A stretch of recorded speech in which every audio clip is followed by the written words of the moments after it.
I have a friend who does wake up a lot at night. No, I sleep between 10 to 10:30. I usually sleep early. I do study in the night sometimes.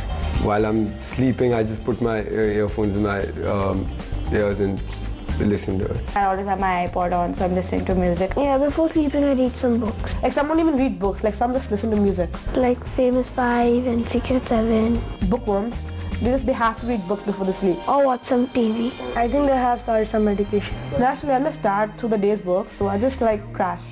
Lushan, you've been a pioneer when it comes to children's theatre in the country. Theatre was very much something I resonated with very early in my schooling years, and then of course throughout high school and college I did theatre with Barry John. As you know, I've done close to 19 years of work with kids here, workshops, productions, classics,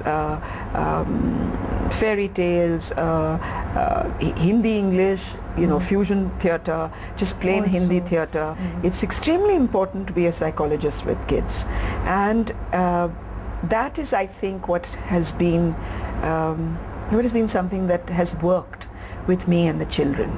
Yeah, I did Jungle Book Se Aage, where I brought Mowgli into Delhi and made him see the adult world through the eyes of Asha and himself.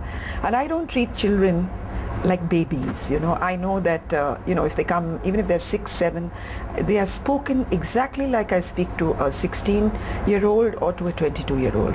And I think kids pick up a lot in that reflection, because they're not going to come back and like chew their bottle ends or the straps or put their finger in the mouth and just they talk to me like, okay, you're an individual, I'm an individual, and therein is the beauty, because so much truth comes out, even in performance. Tell me something, you've obviously interacted, like you said, with children over years, right across the globe. I'd be curious to know what your take is as to, has their lot become better, more complicated? I think this is largely to do with what is happening today. I mean, what is happening in media today. Look, media is hugely responsible for how a kid's mind gets impacted.